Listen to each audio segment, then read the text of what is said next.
Let's turn now to Congresswoman Nancy Mace, who in the recent months has really taken the podium and a platform to try and bring attention to violence against women. However, there have been a lot of questions about some previous assault allegations and others that she had made previously. She did, however, take to the floor of the House of Representatives to describe some genuinely horrific things that she says happened to her, but it's also led to some questionable behavior in terms of what she's asking people to do as a result of that. So we wanted to take a second to get into some of it. Let's take a listen to what she had to say.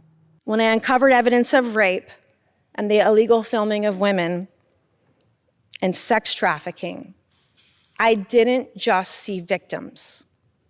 I saw a system that failed to protect them. I saw criminals who thought they could get away with it because no one had the guts, no one had the courage, no one had the bravery to hold them accountable because we are filled with cowards. I will burn this system to the ground if I have to.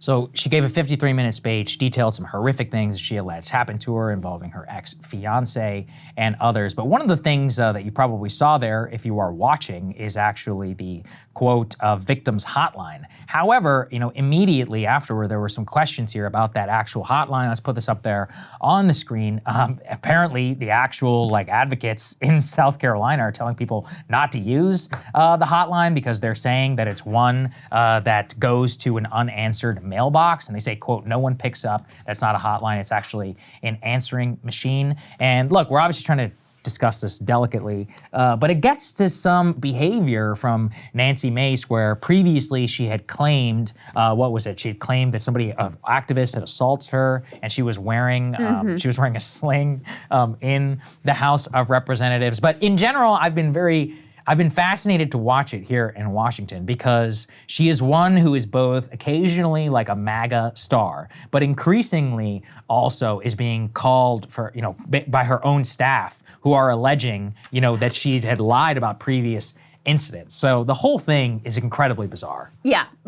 This woman is a liar. There's no reason to take anything she says seriously. If I'm being honest with you, I will be less delicate than you. We put up even men are not allowed to say so even she claimed I don't know what happened to her, blah, blah, blah. But she claimed she contacted the Attorney General's office in South Carolina. The Attorney General, by the way, who she plans to run against in a gubernatorial primary, so very convenient to target him in particular. And she said, I contacted them and they did absolutely nothing. Well, the Attorney General came out and said that her claims were, quote, categorically false.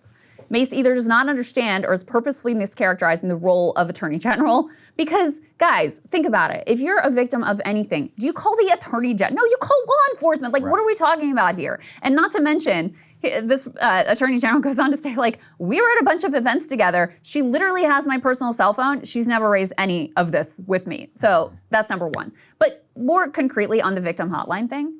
So she puts up this hotline, trying to position herself as this great defender of women, blah, blah, blah. It's a voicemail box.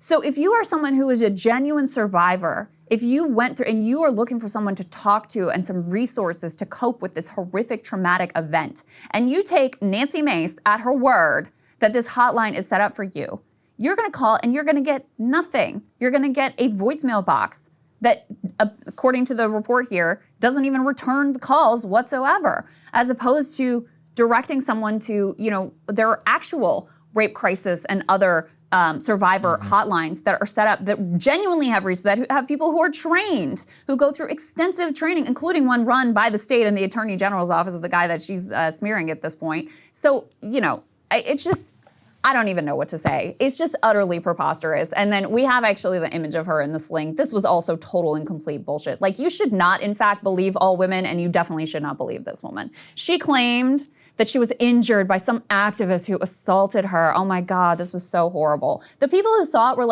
they shook her hand. That's it. That's what happened.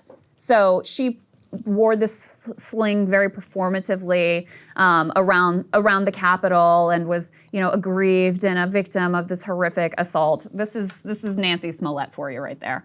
All right. Well, I'm glad you were as aggressive. I'm not allowed to do that, I think, in terms of the way that I definitely agree. I'll just put it there. Shall I? Nancy. Cosign. Nancy Smollett.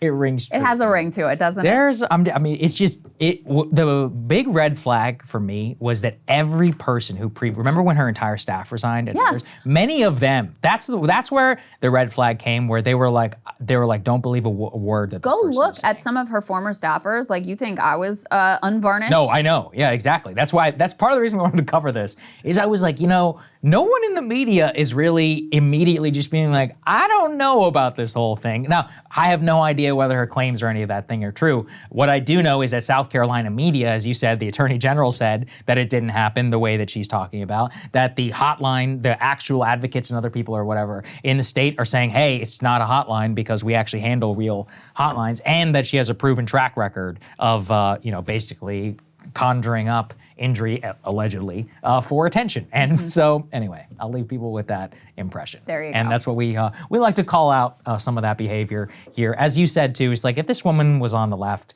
we all know. Like, there would be, I will say, there's a lot of anonymous right-wing accounts which hate this person and which call her out routinely for lying and for attention-seeking behavior, etc. But at a broad level, there has not been the takedown that there needs to. And for some reason, probably liberal media from the reminiscence of Me Too is not willing to just come out and be like, okay, hold on a second. What the hell is going on? The hotline thing is just like so egregious. Yeah.